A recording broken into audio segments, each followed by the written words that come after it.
أعوذ بالله من الشيطان الرجيم. بسم الله الرحمن الرحيم.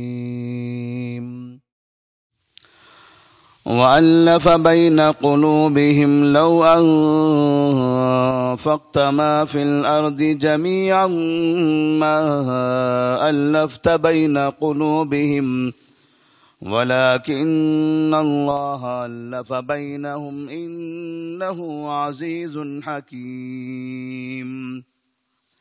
يا أيها النبي حسبك الله ومن اتبعك من المؤمنين.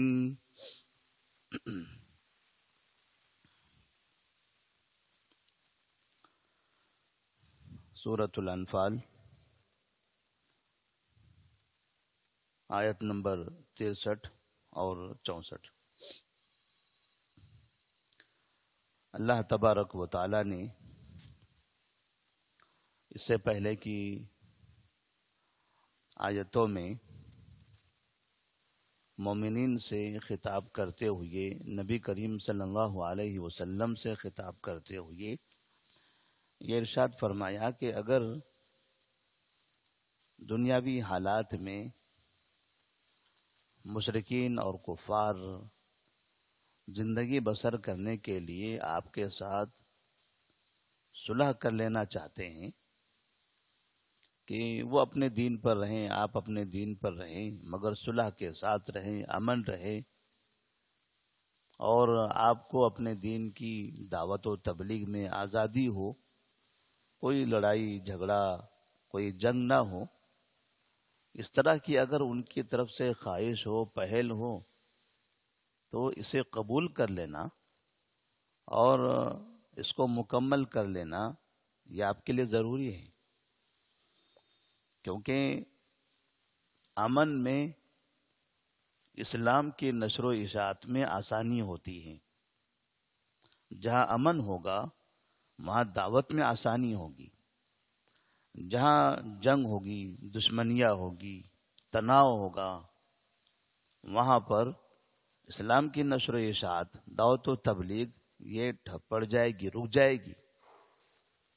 تو نبی کریم صلی اللہ علیہ وسلم سے کہا جا رہا ہے کہ وَإِن جَنَحُوا لِلسَّلْمِ فَاجْنَحْ لَهَا وَتَوَكَّلْ عَلَى اللَّهِ إِنَّهُ هُوَ السَّمِيعُ الْعَلِيمُ. اگر کفار مکہ آپ کے سامنے صلح کا مطالبہ رکھیں، صلح کی بات رکھیں، تو ایسی صورت میں آپ اسے قبول کر لو. گرچہ کہ آپ کو یہ معلوم ہے کہ انہوں نے جب ان کے پاس قوت تھی تو کئی زمانے تک جنگیں کی ہیں اور آپ کو ستایا ہے، تکلیف دیا ہے، اور اب انہیں نظر آ رہا ہے کہ وہ کمزور ہوتے چلے جا رہے ہیں اور طاقت کا غلبہ اور معیار اب بدل گیا ہے. بجائے کفار کے پاس طاقت رہنے کے اب مسلمانوں کی طرف منتقل ہو گئی ہے. اس کے باوجود بھی طاقت تمہارے پاس آ گئی، وہ کمزور ہو گئے، پھر بھی تم انتقامی کارروائی نہ کرو، چھوڑ دو ان کو، صلح کر لو. ہو سکتا ہے اسی صلح کے بعد جب آپ ان کے درمیان جاؤ گے اور اسلام کی دعوت دو گے تو وہ لوگ اسلام قبول کر لیں گے. تو نبی کریم صلی اللہ علیہ وسلم نے حدیبیہ کے موقع پر کفار مکہ کی جانب سے پیش کی جانے والی صلح کو قبول کر لیا. حالانکہ کفار مکہ ابھی بھی بہت سخت تھے اور ان کے پاس بڑی عداوت تھی. مسلمانوں کو وہ کعبے سے روک دینا چاہتے تھے، پھر بھی آپ نے صلح کو قبول کر لیا. صلح میں جو سب سے بڑی چیز تھی وہ یہ تھی کہ ہم دونوں آپس میں 10 سال تک جنگ نہیں کریں گے. جنگ بدر کر لی، جنگ احد کر لی، جنگ خندق ہو گئی. اب ایسی بڑی بڑی جنگیں پھر دوبارہ ہم اگر جنگ ہی کرتے رہیں تو اس میں یا تو مدینے والے قتل کیے جائیں گے یا مکہ والے قتل کیے جائیں گے. جنگ بدر میں مکہ والے قتل کیے گئے، جنگ احد میں مدینے والوں کا قتل ہوا. پھر جنگ خندق ہوئی. جنگ خندق میں دونوں نے اپنی طاقت کی آزمائی کر لی. آخر یہ کب تک کے کرتے رہیں گے؟ اپنی نسلوں کا خاتمہ ہو رہا ہے، نسلیں تباہ ہوتی چلی جا رہی ہیں. نبی کریم صلی اللہ علیہ وسلم نے امن کے اس پیغام کو، صلح کے پیغام کو قبول کر لیا. اور صلح تو آپ پہلے سے بھی چاہتے تھے، لیکن مشرکین مکہ کی جانب سے ہمیشہ شرارتیں ہوتی تھی. اب شرارت کرنے والا شرارت کرتے کرتے تھک چکا تھا، وہ اب آ کر خود کہنا چاہتا تھا کہ آج سے ہم نہیں لڑیں گے. نبی نے فرمایا ٹھیک ہے، ہم تو یہ شروع سے چاہ رہے ہیں، اب اگر آپ بھی چاہتے ہیں تو اچھی بات ہے. باقاعدہ معاہدہ لکھوایا گیا اور اس کے بعد ایسی تبدیلی آئی کہ تقریباً 2 سال کے عرصے میں صرف مکہ کا پورا علاقہ اور مکہ کے اطراف کا علاقہ سب اسلام میں داخل ہو گیا. یہ امن کا فائدہ ہے. اس کے بعد اللہ تبارک و تعالی نبی کریم صلی اللہ علیہ وسلم سے کہتے ہیں وَإِن يُرِيدُوا أَن يَخْدَعُوكَ فَإِنَّ حَسْبَكَ اللَّهُ هُوَ الَّذِي أَيَّدَكَ بِنَصْرِهِ وَبِالْمُؤْمِنِينَ. هُوَ الَّذِي أَيَّدَكَ بِنَصْرِهِ وَبِالْمُؤْمِنِينَ. اس آیت کا ترجمہ کل کے درس میں تھوڑا سا الگ کر دیا تھا ہم نے. یہ گزشتہ پڑھی ہوئی آیت تھی کہ اگر یہ لوگ آپ کو دھوکہ دے دیتے ہیں، صلح کا پیغام تو لا رہے ہیں، لیکن ہو سکتا ہے یہ صلح کے پیغام کے پیچھے ان کی کوئی سازش ہو، تو ٹھیک ہے، آپ کو تو نہیں پتا ہے، دلوں کا حال تو اللہ جاننے والا ہے. ان کے دل میں کیا ہے وہ تو نہیں معلوم. سامنے تو جو وہ پیش کر رہے ہیں وہ ہم جانتے ہیں. تو اللہ فرماتے فَإِنَّ حَسْبَكَ اللَّهُ، اللہ آپ کے لیے کافی ہے، اللہ آپ کی مدد کرے گا، کیونکہ آپ نے خیر کی چیز کو قبول کر لیا ہے. هُوَ الَّذِي أَيَّدَكَ بِنَصْرِهِ وَبِالْمُؤْمِنِينَ. یہاں پر اللہ تبارک و تعالی نے نبی کریم صلی اللہ علیہ وسلم کو یہ بتایا کہ وہی ذات ہے ان اللہ تبارک و تعالی جس نے آپ کی تائید کی اپنی مدد سے اور مومنین کے ذریعے. اللہ نے مدد بھی کی آپ کی اور ساتھ میں مومنین کے ذریعے بھی آپ کی تائید فرمائی کہ مومنین باقاعدہ آپ کے خادم بنے، آپ کے معاون بنے اور آپ کے محافظ بنے. اللہ تبارک و تعالیٰ آپ کے لیے کافی ہیں، تو اللہ بھی مدد کر رہا ہے اور ساتھ میں مومنین بھی آپ کی مدد کر رہے ہیں. مومنین کو بھی اللہ تبارک و تعالیٰ نے اس طرح سے تیار کر دیا کہ مومن بھی صبح شام آپ کی حفاظت کے لیے تیار ہے. وَأَلَّفَ بَيْنَ قُلُوبِهِمْ لَوْ أَنفَقْتَ مَا فِي الْأَرْضِ جَمِيعًا مَا أَلَّفْتَ بَيْنَ قُلُوبِهِمْ. پھر نبی کریم صلی اللہ علیہ وسلم سے اللہ تبارک و تعالیٰ فرما رہے ہیں کہ اسی نے ان کے درمیان، ان کے دلوں کے درمیان محبت پیدا کر دی. مسلمانوں کے دلوں میں محبت پیدا کر دی. جو آج کے مسلمان ہیں وہ کل کافر تھے. اوس قبیلہ، خزرج قبیلہ، یہ جو 2 قبیلے تھے مدینہ منورہ کے اندر، یہ دونوں بہت زمانے سے لڑتے رہتے تھے. اسلام قبول کرنے کے بعد دونوں بھائی ہو گئے. اللہ تبارک و تعالیٰ نے اسلام کے اندر ایسی تاثیر پیدا فرمائی کہ صرف یہ دین قبول کرنے سے برسوں کی دشمنیاں محبت میں تبدیل ہو گئی. جو عداوتیں، جو نفرتیں نسل در نسل چلی آ رہی تھی مدینہ منورہ کے اندر، اوس اور خزرج 2 ہی قبیلے تھے، 2 ہی قبیلے، اور وہ دونوں ہمیشہ لڑتے رہتے تھے. تو نبی کریم صلی اللہ علیہ وسلم سے کہا جا رہا ہے کہ اللہ تبارک و تعالیٰ نے ان کے دلوں میں محبت پیدا کر دی. لو انفقت ما فی الارض جمیعا ما الفت بین قلوبہم، ان کا حال یہ تھا، ان کی دشمنی، ان کی عداوتیں، ان کی نفرتیں اتنی پروان چڑھ گئی تھی کہ اگر آپ زمین کا سارا خزانہ خرچ کر دیتے تب بھی ما الفت بین قلوبہم، آپ ان کے دلوں میں محبت پیدا نہیں کر سکتے تھے. یہ حالت تھی ان کی. جن کے درمیان اتحاد ہو، اتفاق ہو جائے، امن ہو جائے، عداوتیں ختم ہو جائے، یہ ناممکن سا لگتا تھا. لیکن اسلام نے ان کی زندگیاں بدل دی.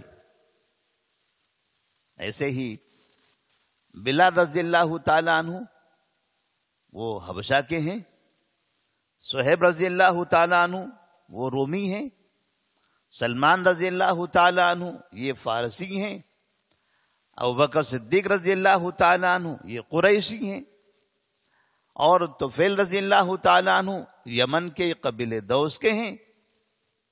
مختلف علاقوں کے، مختلف قبائل کے، مختلف زبان بولنے والے، مختلف رنگ و نسل کے جب اسلام قبول کرتے ہیں تو یہ اپنے سگے بھائیوں سے بھی زیادہ آپس میں محبت کرنے والے ہوتے ہیں. تو اللہ تبارک و تعالی انسانوں کے دلوں کے اندر یہ جو محبت داخل کر دی ہے، اس احسان کا تذکرہ کر رہا ہے کہ اللہ نے کیا ہے. لو انفقت ما فی الارض جمیعا ما الفت بین قلوبہم، اگر آپ زمین کی ساری چیزیں، زمین کا سارا خزانہ خرچ کر دیتے ان کے درمیان محبت پیدا کرنے کے لیے تو آپ نہیں کر سکتے تھے. وَلَكِنَّ اللَّهَ أَلَّفَ بَيْنَهُمْ، لیکن اللہ تبارک و تعالیٰ نے ان کے درمیان محبت پیدا کر دی. إِنَّهُ عَزِيزٌ حَكِيمٌ، بے شک وہ عزیز ہے، قوی ہے، حکمت والا ہے. اس کے پاس حکمت ہے انسانوں کو کیسے جوڑا جائے. جس سے ہمارے ملک میں کہا جاتا ہے کہ الگ الگ مذہب کے لوگ، الگ الگ دین کے لوگ، اب ان تمام لوگوں کو جوڑ کر رکھنا یہ ذمہ دار کا مسئلہ ہوتا ہے کہ جو ان پر حاکم ہے ان کی ذمہ داری ہوتی ہے کہ کیسے ان کو جوڑ کر رکھا جائے. اور انسان تو ویسے ہی ناکام، کمزور ہوتا ہے. ممکن ہی نہیں ہے کہ تمام لوگوں کے ساتھ وہ صحیح طرح سے انصاف کر سکے. ایسا بہت کم ہوتا ہے. اللہ تبارک و تعالی سارے انسانوں کا خالق ہے. سب کی زبانیں الگ، سب کے لہجے الگ، سب کی طبیعتیں الگ، سب کے کھان پین الگ، ہر چیز میں لوگوں کے درمیان تفریق ہے. ہندوستانی مسلمان یا چائنا کا مسلمان، رشین مسلمان، امریکن مسلمان، عرب مسلمان، اور اسی طرح سے مصری مسلمان، ان کو دیکھیے ایک جگہ یہ جمع ہو جائے تو سمجھ میں آئے گا کتنا فرق ہے. لیکن ان سب کے درمیان جو ایک الفت ہے، جو بھائی چارگی ہے، وہ اسلام کی بنا پر. تو ساری دنیا کے لوگ ایک ساتھ مل کر رہ سکتے ہیں ایک دین کے خاطر. اگر وہ ایک دین کو تسلیم کر لیں تو ساری دنیا کے لوگ وہ بھائی بھائی بن کر رہ سکتے ہیں. اگر ایک ہی شہر میں، ایک ہی محلے میں ہوں اور اللہ کے دین کو ماننے والے نہ ہوں تو وہ کبھی بھی بھائی بھائی بن کر نہیں رہ سکتے. اور یہ نظارے ہم دیکھ رہے ہیں. تو اللہ تبارک و تعالی نے نبی کریم صلی اللہ علیہ وسلم کے سامنے اپنے ان احسانات کا تذکرہ فرمایا کہ اس نے آپ کی بھی مدد فرمائی، مومنین کو بھی آپ کی تعاون میں لگا دیا، اور اس طرح سے ان مومنین کو بھی بھائی بھائی بنا دیا. اور جب مخالفین جو اسلام کو مٹانا چاہتے ہیں، اسلام مخالف ہیں، ان کو اگر جواب دینا ہو تو یہ تالیف ضروری ہے، یہ آپسی محبت ضروری ہے. جب مسلمانوں میں آپسی محبت ہوگی، اتفاق ہوگا، اتحاد ہوگا، تبھی یہ لوگ مل کر اسلام مخالف طاقتوں کو کمزور کر سکتے ہیں. تو تالیف قلب، دلوں کے اندر محبت قائم کرنا یہ بہت ضروری ہے. پھر اس میں اللہ تبارک و تعالیٰ نے گویا یہ بھی پیغام دے دیا کہ جب اسلام کی خاطر، اسلام کی وجہ سے تم بھائی بھائی بن گئے تو تمہیں یہ اخوت کو سنبھال کے رکھنا چاہیے تھا. اللہ کے اس احسان پر شکر ادا کرتے ہوئے یہ بھائی چارگی کو بچا کر رکھنا چاہیے تھا. مگر تم مسلمانوں نے اللہ کے اس احسان کو بھلا دیا، اخوت اور بھائی چارگی ختم کر دی اور آپس میں خود ہی نفرت کرنے لگ گئے، آپس میں خود ہی عداوتیں کرنے لگ گئے. نتیجہ یہ ہوا کہ جب تم آپس میں لڑنے لگے تب پھر دوسری قومیں تمہارے اوپر بھاری ہو گئی. تو اللہ تبارک و تعالیٰ نے یہ پیغام دیا کہ آپ مل کر رہو.